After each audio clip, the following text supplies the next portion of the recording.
Assalamualaikum warahmatullahi wabarakatuh. Perkenalkan, nama saya Ainur Raiza dari Prodi Pendidikan Ekonomi dari Universitas Pancasila Bekasi.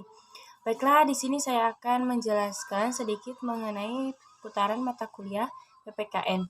Video kali ini untuk memenuhi tugas UTS.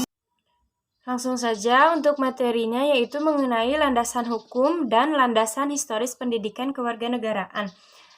Langsung ke materi yang pertama, yaitu landasan hukum pendidikan kewarganegaraan.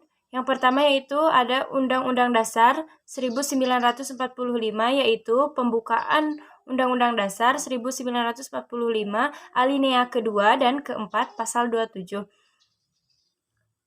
pasal 30 dan pasal 31.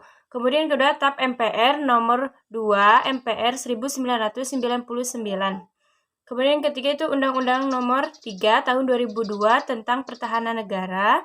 Dan yang keempat Undang-Undang Nomor 20 Tahun 2003 tentang Sisdiknas. Kemudian yang kelima Undang-Undang Nomor 12 Tahun 2012 tentang Pendidikan Tinggi.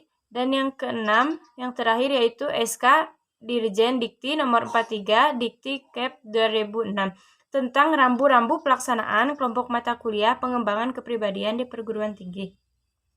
Kemudian lanjut ke materi yang kedua, yaitu mengenai landasan historis pendidikan kewarganegaraan.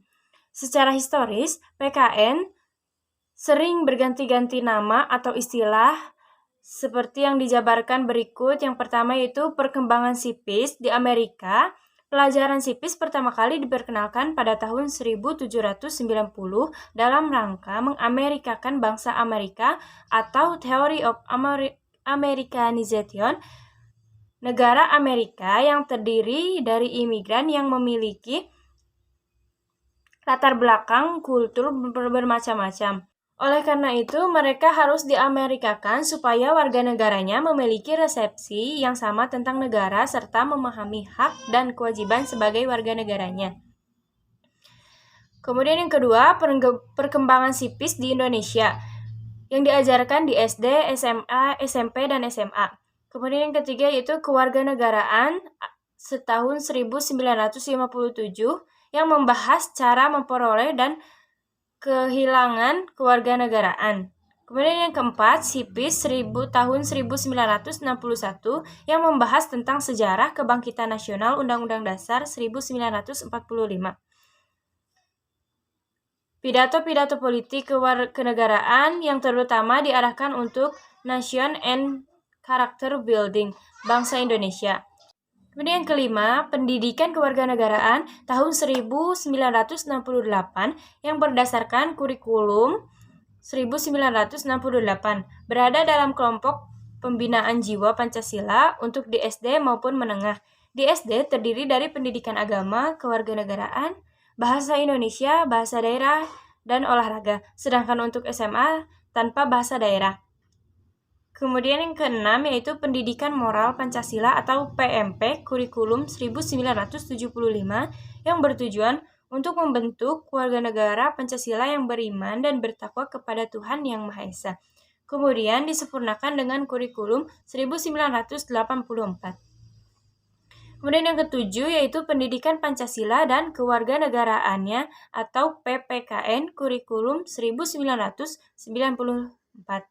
Kemudian disempurnakan dengan suplemen tahun 1999. Kemudian yang kedelapan, perkembangan pendidikan kewarganegaraan yang diajarkan di perguruan tinggi pendidikan kewirausahaan mulai diselenggarakan di berbagai kurikulum pendidikan tahun 1973 sampai 1974. Kemudian mengalami perubahan menjadi pendidikan kewarganegaraan dengan mengacu kepada yang pertama yaitu ada Undang-Undang Nomor 20 Tahun 1982 tentang Pertahanan Keamanan Republik Indonesia yang disempurnakan oleh Undang-Undang Nomor 3 Tahun 2002 tentang Undang-Undang Pertahanan Negara. Kemudian yang poin B yaitu Undang-Undang Nomor 2 Tahun 1989 tentang Sistem Pendidikan Nasional. Kemudian C, Keputusan Mendiknas nomor 232 atau U 2000 tentang pedoman penyusunan kurikulum pendidikan tinggi dan penilaian hasil belajar mahasiswa. Kemudian poin D yaitu SK Dirjen Dikti nomor 38 atau Dikti Kep 2002 Jo nomor 43 atau 2006 tentang rambu-rambu pelaksanaan kelompok MPK. Kemudian E Pendidikan Kewarganegaraan Undang-Undang nomor 20 tahun 2003 tentang Sistem Pendidikan Nasional. Kemudian poin yang terakhir atau F yaitu Kewarganegaraan atau PPKN Undang-Undang nomor 12 tahun 2012. Nah, mungkin hanya sekian yang dapat saya sampaikan. Mohon maaf atas kekurangannya. Wassalamualaikum warahmatullahi wabarakatuh.